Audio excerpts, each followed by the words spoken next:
Practice and procedure committee को मुकदमा वापस लेने का इख्तियार कहां से आया? कमेटी चलता केस वापस ले तो अदलिया की आज़ादी तो ख़त्म हो गई। जहां महसूस हो फैसला हुकूमत के खिलाफ हो सकता है तो केस ही बेंच से वापस लिया जाए। एक अदालती हुक्म को इंतजामी सतह पर कैसे ख़त्म किया जा सकता है? जस्टिस मंसूर अली शाह के बेंच से इख्तियारात केस मुकर्रर न होने के केस में रिमार्क्स। रजिस्ट्रार सुप्रीम कोर्ट ने कहा प्रैक्टिस एंड प्रोसीजर कमेटी ने केस आईनी बेंच की कमेटी को भिजवाया।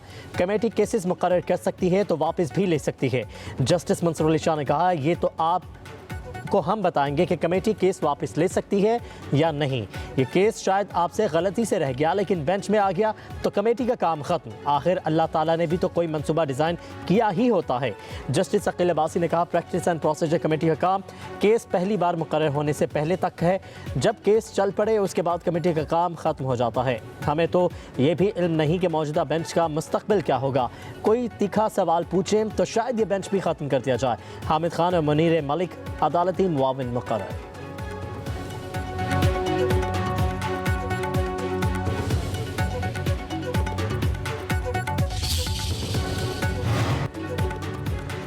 जस्टिस मंसूर अली शाह ने रिमार्क्स दिए अदालती हुक्म के बावजूद बेंचेस के इख्तियारात का केस मुकर्रर क्यों नहीं हुआ। रजिस्ट्रार सुप्रीम कोर्ट ने बयान दिया कि केस आईनी बेंच का था, गलती से रेगुलर बेंच में लग गया था। जस्टिस अकील अब्बासी ने कहा अगर यह गलती थी तो अरसे से जारी थी, अब इदराक कैसे हुआ? गलती सिर्फ इस बेंच में मुझे शामिल करना थी। मैं इस केस को हाई कोर्ट में सुन चुका था। जस्टिस मंसूर अली शाह ने रिमार्क्स दिए प्रैक्टिस एंड प्रोसीजर कमेटी का इस मामले पर इजलास कैसे हुआ? क्या कमेटी ने खुद इजलास बुलाया या आपने दरख्वास्त की? रजिस्ट्रार ने कहा कि हमने कमेटी को नोट लिखा था। जस्टिस मंसूर अली शाह ने कहा जब जुडिशल ऑर्डर मौजूद था तो नोट क्यों लिखा गया? हमारा ऑर्डर बहुत वाज़ेह था कि केस किस बेंच में लगना है। रजिस्ट्रार ने नोट पेश कर दिया। जस्टिस मंसूर अली शाह ने कहा कि नोट में गलती का इदराक तो नहीं किया गया। आप इस ऑर्डर की बुनियाद पर नया बेंच बनाने का कह रहे हैं। ऑर्डर में तो हमने बताया था कि किस बेंच में लगना है। जस्टिस अकील अब्बासी ने कहा कि हमारे केस सुनने से कम आईनी तरमीम का मुकदमा तो मुकर्रर हुआ। पहले तो शोर डाला हुआ था लेकिन तरमीम का मुकदमा मुकर्रर नहीं हो रहा था। सुप्रीम कोर्ट में बेंचेस इख्तियारात का केस मुकर्रर न होने पर जस्टिस मंसूर अली शाह, जस्टिस आयशा मलिक और जस्टिस अकील अब्बासी का चीफ जस्टिस याहिया अफरीदी को ख़त। ज़राए के मुताबिक जस्टिस अमीनुद्दीन खान को भी तीनों जजेस की जानिब से ख़त लिखा गया। ख़त में बेंच इख्तियारात से मुतालिक केस का जिक्र किया गया। 20 जनवरी को केस समाअत के लिए फ़िक्स न होने की ख़त में शिकायत की गई। जस्टिस मंसूर अली शाह ने ख़त में कहा केस फ़िक्स न करना जुडिशल ऑर्डर को न मानने के मुतरादिफ है। जुडिशल ऑर्डर न मानकर कानून से इनहराफ किया गया। जस्टिस मंसूर अली शाह ने मामले को तौहीन अदालत करार दिया।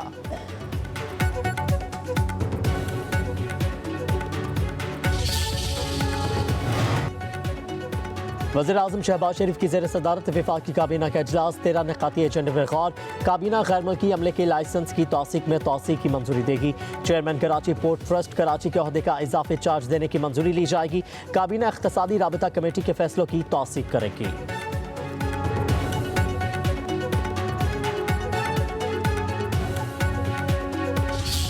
हमारा एक ही मीटिंग हुई है। लोग उनको बैकडोर चैनल और राबिते कहते हैं और हम कहते हैं जी लॉ एंड ऑर्डर सिचुएशंस पे हमारे केपी के related law and order situation पे एक बहुत अहम मीटिंग थी, वो हमने अटेंड की है। और ये बात मैं बारहा कह चुका हूँ कि हमारी एक ही मुलाकात हुई है और इसमें लॉ एंड ऑर्डर सिचुएशन की बात हुई है और नथिंग मोर। एक मीटिंग को लोग बैकडोर राबते कह रहे हैं। मुलाकात लॉ एंड ऑर्डर के मामले पर हुई। चेयरमैन तहरीक इंसाफ बैरिस्टर गौहर का कहना है मुज़ाकरात को गैर संजीदा ना लें, खुले दिल से बैठें। बातचीत मुल्क, कौम और जमहूरियत के लिए ज़रूरी है। मीडिया से गुफ्तगू में बोले तहरीक इंसाफ दुनिया की छठी बड़ी सियासी जमात है। PTI वाहिद पार्टी है जिसने इंट्रा पार्टी इलेक्शन करवाए। इंट्रा पार्टी इंतखाबात का सर्टिफिकेट जारी नहीं किया जा रहा। तहरीक इंसाफ का निशान बानी PTI है। उधर इलेक्शन कमीशन में PTI इंट्रा पार्टी इंतखाबात केस की समाअत। चेयरमैन तहरीक इंसाफ बैरिस्टर गौहर और दरख्वास्त गुजार अकबर एस बाबर पेश। समाअत 11 फरवरी तक मुलतवी।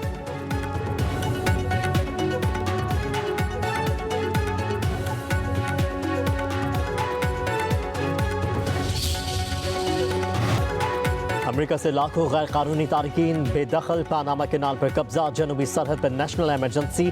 कौमी तवानाई हंगामी हालत का निफाज। डोनाल्ड ट्रंप के हलफ उठाते ही सख्त ऐलानात। कहा कि खलीज मैक्सिको को खलीज अमेरिका बनाएंगे। सरकारी तौर पर सिर्फ मर्द और औरत 2 जेंडर्स होंगे। तीसरी कोई जिन्स नहीं। कोई मुल्क टैक्स से मुस्तस्ना नहीं। अमेरिकी शहरियों पर टैक्स कम करते हुए दूसरे ममालिक पर टैरिफ लगाएंगे।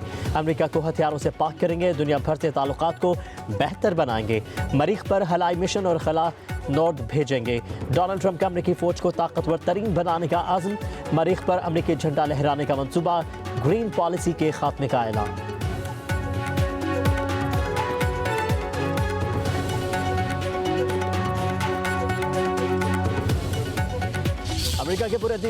अमेरिका के बुरे दिन खत्म, सुनहरी दौर का आगाज हो गया। अब खुशहाली का दौर शुरू होगा। सदर डोनाल्ड ट्रंप का हलफ उठाने के बाद खिताब, सियासी मुखालिफिन से इंतकाम खत्म करने का ऐलान, अमेरिका को काबिल फ़ख्र और खुशहाल मुल्क बनाने का आज़म। कहा कि 20 जनवरी अमेरिका के लिए आज़ादी का दिन है। अमेरिकी खुद मुख्तारी को दोबारा हासिल करेंगे। अमेरिका सबसे पहले ही हमारा मंशूर होगा। अमेरिका को पहले से ज़्यादा मजबूत और कामयाब बनाएंगे। अमेरिका पहले से ज़्यादा ताकतवर मुल्क बनकर उभरेगा। कहा कि अमेरिका महकमा इंसाफ का गैर मुनसिफाना इस्तेमाल खत्म हो जाएगा। इंसाफ के तराजू को मुतवाज़न किया जाएगा। साबिका हुकूमत दाखिली मसाइल हल नहीं कर सकी। सेहत और तालीम का सिस्टम नाकारा हो चुका। पॉलिसीज़ में तब्दीली लाएंगे। सदर ट्रंप का तमाम हुकूमती सेंसरशिप खत्म करके आज़ादी इजहार राय वापस लाने का भी ऐलान।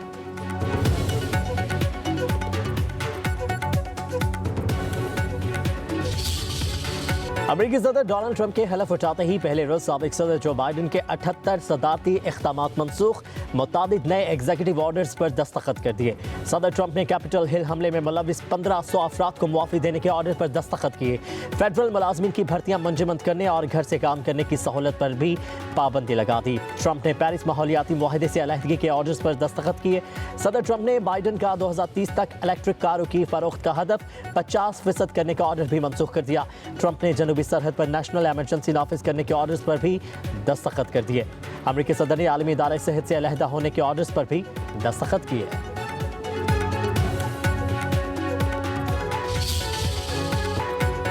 डोनाल्ड ट्रंप अमेरिका के 47वें सदर बन गए। कैपिटल हिल में अपने ओहदे का हल्फ उठा लिया। अमेरिकी सुप्रीम कोर्ट के चीफ जस्टिस ने सदर डोनाल्ड ट्रंप से हल्फ लिया। तकरीब हल्फ बर्दारी में जो बाइडन समेत कई साबिक सदूर की शिरकत। डोनाल्ड ट्रंप के हल्फ उठाते ही कैपिटल हिल तालियों से गूंज उठा। तोपों की भी सलामी दी गई। डोनाल्ड ट्रंप से कबल नायब सदर जेडी वेनिस ने हल्फ उठाया। तकरीब हल्फ बर्दारी में दुनिया की अहम तरीन शख्सियात की शिरकत। डोनाल्ड ट्रंप की हल्फ बर्दारी तकरीब के बाद कैपिटल वन अरीना में तकरीब, पुलिस समेत मुख्तलिफ इदारों के दस्तों की जानिब से सलामी दी गई।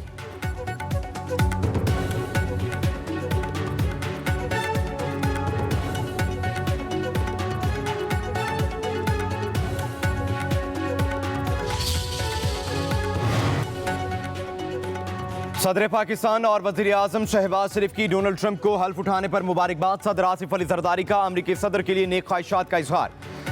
वज़ीर आज़म शहबाज शरीफ ने कहा, दोनों ममालिक ने खित्ते में अमन और खुशहाली के लिए मिलकर काम किया है। पाकिस्तान और अमरीका की शराकत दारी को मज़ीद मजबूत बनाने के ख्वाहां हैं। हम मुस्तकबिल में भी ये ताउन जारी रखेंगे।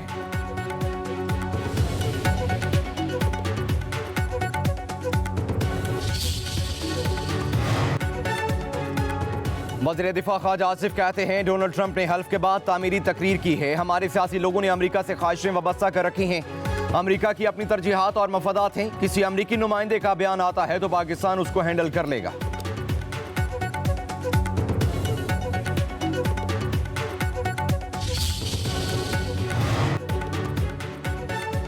कौमी असम्बली में पीपल्स पार्टी का एहतजाज काम कर गया। स्पीकर चैम्बर में हुकूमती जिम्मेदारान की पीपल्स पार्टी को ऐवान में साथ देने की दरख्वास्त। पीपल्स पार्टी का वज़ीर आज़म के ऐवान में आने तक ताउन से इनकार। वज़ीर दिफा ख्वाजा आसिफ का वज़ीर आज़म से राब्ता, पीपल्स पार्टी के मौक़िफ़ से आगाह किया। स्पीकर अयाज सादिक ने भी वज़ीर आज़म से मुलाकात की। हुकूमती अरकान के ऐवान में अदम दिलचस्पी का मामला उठाया। कहा, हुकूमत कौरम पूरा करने में नाकाम नजर आ रही है। अरकान ऐवान में बैठना गवारा नहीं करते। वज़ीर आज़म शहबाज शरीफ की पीपल्स पार्टी के मुतालबे पर ऐवान में आने की यकीन दहानी।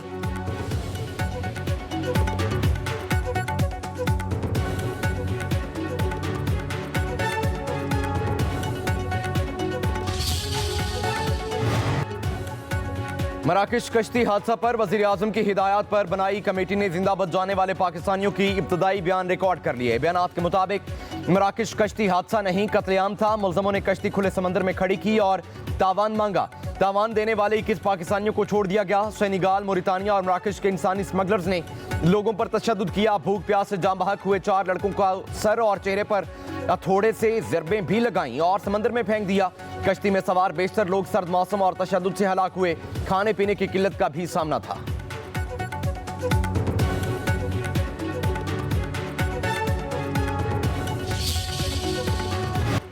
पंजाब में पतंगबाजी नाकाबिले जमानत जुर्म करार, खिलाफ वर्जी पर 3 से 7 साल तक कैद की सजा होगी। पतंगबाजी तैयारी फरोख्त पर 5 से 50 लाख रुपए जुर्माना होगा। पंजाब असम्बली में पतंगबाजी पर पाबंदी का बिल मंजूर। नए कानून के मुताबिक पतंगबाजी में मुलविस बच्चे को पहली बार 50,000, दूसरी बार 1 लाख रुपए जुर्माना होगा।